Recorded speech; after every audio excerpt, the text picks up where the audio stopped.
Lizzie, I'm super busy doing the coolest thing you've ever heard of. What was that beat? Nice. I can't. Do you need to talk? I don't ever need to talk. Alright, I will catch you later then. I'm sorry to jump away like that. That's okay.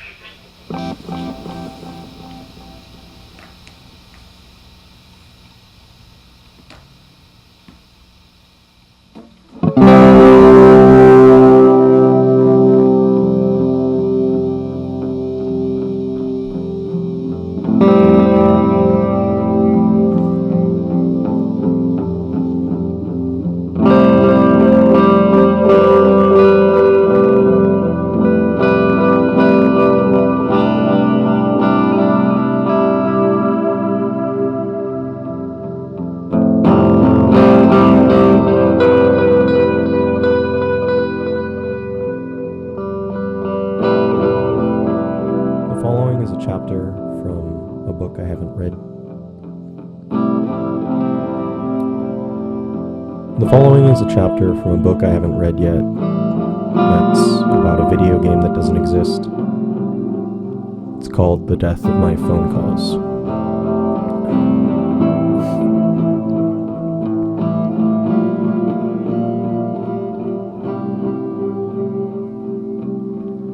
This is not a chapter of a book, nor is it the level of a game. Not yet, anyway.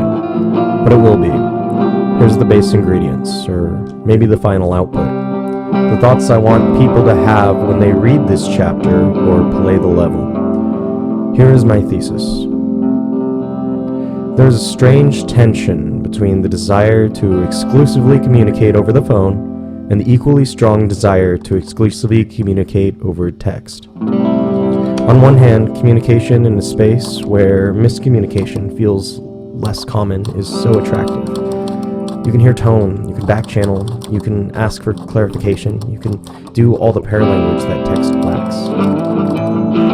But texting has its own paralanguage, a concept which I'm sure real linguists have explored while I've just put on my pretend linguist hat and thought about capitalization and how you break up sentences and emojis and things like that, but I digress. So, more importantly, I think, though, texts have a permanence, a revisitability that adds a very different kind of protection against miscommunications. A future-proofing of misremembering, I suppose. And they also never die. Each time you read them, the conversation is alive again. This can both be the most beautiful characteristic and also can be pretty devastating. I think both remind us of the crushing weight of language's shortcomings.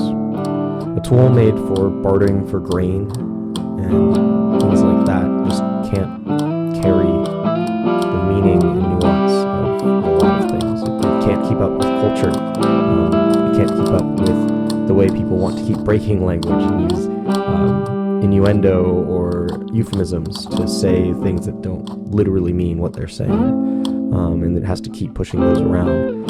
It can't capture really, truly nuanced emotions. I don't even know if it can capture any simple emotions, but you can imagine this tool for selling your goats at the market, trying to convey the feeling when you talk with somebody that you fell in love with years ago, but that person is different now, and you realize the person you fell in love with no longer exists, and you're talking to the ghost that stole their body, and feeling okay with that, but feeling the grief of their death.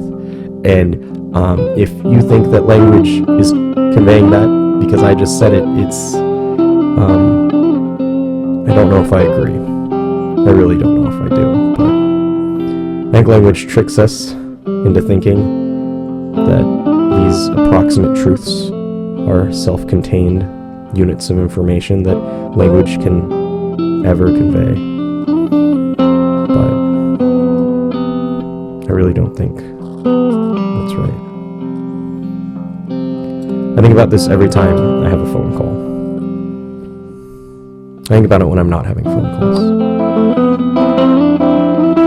I should have fewer phone calls.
doors were locked, so you couldn't use the stairs, and it was like all like really dark and like carpeted, and it was just like the vibes were like scary, rancid. Yeah. Like if the bed bugs in France came somewhere in the U.S. first, it was this hotel, and I'm actually like terrified. Like I feel like I'm not gonna want to go thrifting. I feel like they're gonna come into New York. But anyways, that's a side note on the Paris bed bugs. Because I'm really invested in this from like an entomology.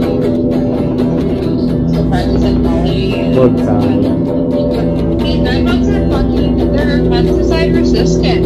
yeah, that's right. And like it's terrifying, but very invested from a scientific perspective. Anyways, yeah, this room was terrifying, and like I ended up like playing like tire swing because it's like 2 fucking chords, and I'm like, I remember how to play tire swing, and I started playing tire swing.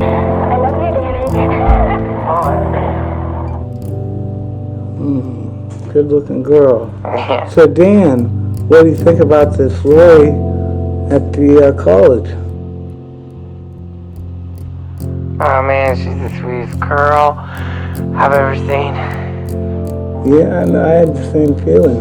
None of it's a happy thing though, man. I've got this pain in my brain and won't go away, you know? Yeah. You got to try some antidepressants. That's what I got, and I do a lot better these days than I used to. It's not all about her though, man. I got this pain in my brain, Yeah. you know? It's gonna crush me to death. You know? The soda pop is the best cure or ice cream. It cheers me up. I get depressed too, I know what you mean. I don't know, Dan. I don't know if I can talk myself out of this one, you know? Oh, now. Rider, you are a rider, but you better wipe fast, because your paper's on fire. I can't even remember what she looks like. Oh, yeah, well, Huh? find another girl besides Lori. Lori's taken. You know, find yourself another girl. I would be so happy if you could tell me, where is she? What was that again? Lori. You know, do you see her? I tried it, but not much, yeah. Oh. I've hated my reflections, insulting my connections, You see found myself I instead. love hearing your voice. I love your words. Daniel, can you Guess please we'll please? never play. Do you find love in the end? You mean true love? Yeah, it's more like if you have some good times, they seem even better when you just remember them, you know?